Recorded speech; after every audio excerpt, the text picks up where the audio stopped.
نحمده ونصلي ونسلم على رسوله الكريم اما بعد فاعوذ بالله من الشيطان الرجيم بسم الله الرحمن الرحيم الف لام میم ذلك الكتاب لا ریب فیہ آمنت باللہ صدق اللہ مولانا العظیم۔ احباب ذی وقار، اللہ تبارک و تعالی نے قرآن مجید فرقان حمید کو انتہائی عظمتیں اور شانیں عطا فرمائی ہیں۔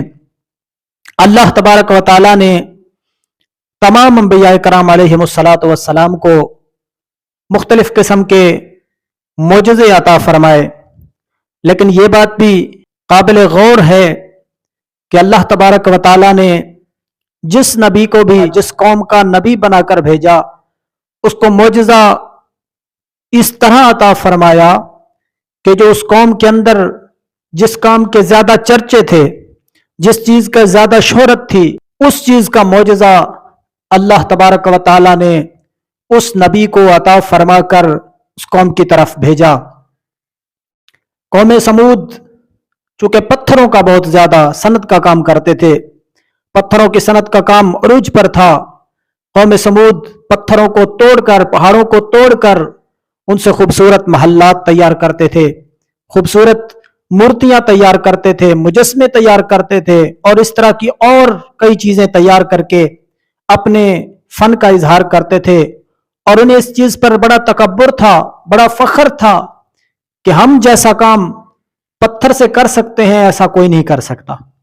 تو اللہ تبارک و تعالی نے جناب حضرت صالح علیہ السلام کو قوم سمود کی طرف یہ معجزہ عطا فرما کے بھیجا کہ اللہ کے نبی، وہ قوم سمود تو پتھروں کو توڑ کر ان سے چیزیں بناتے تھے نا، لیکن اللہ کے نبی نے ایک چٹان کو حکم فرمایا، پتھر کو حکم فرمایا، وہ پتھر اللہ کے نبی کے حکم سے 2 ٹکڑے ہو گیا، اور نہ صرف 2 ٹکڑے ہوا بلکہ اس پتھر سے اللہ کے نبی کا یہ معجزہ تھا کہ زندہ اونٹنی اس پتھر سے نکل آئی۔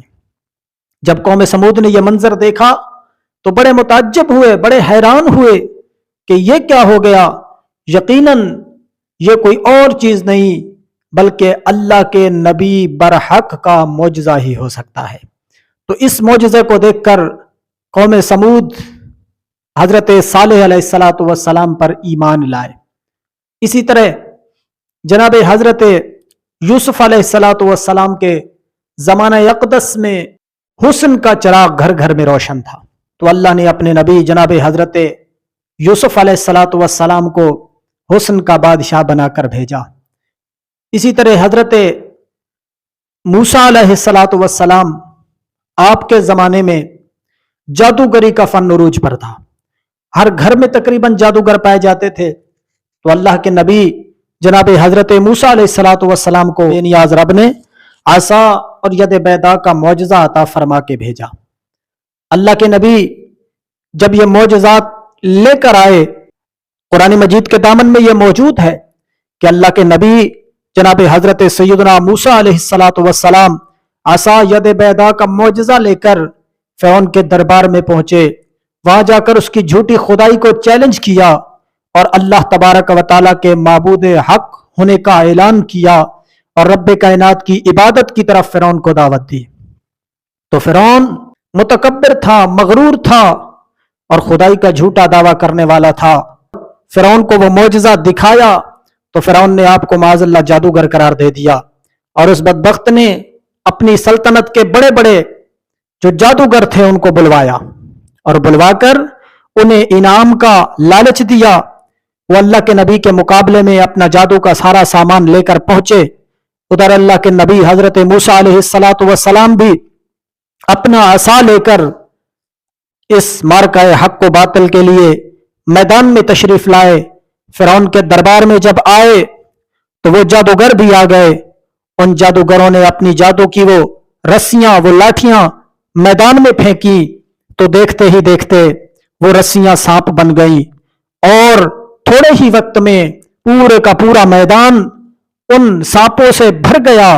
لوگوں نے جب یہ منظر دیکھا تو لوگ بڑے حیران ہوئے کہ یہ کیا ہو گیا، یہ رسیاں، یہ لاٹھیاں اچانک سے یہ سانپ بن گئی ہیں اور پورا میدان سانپوں سے بھر گیا۔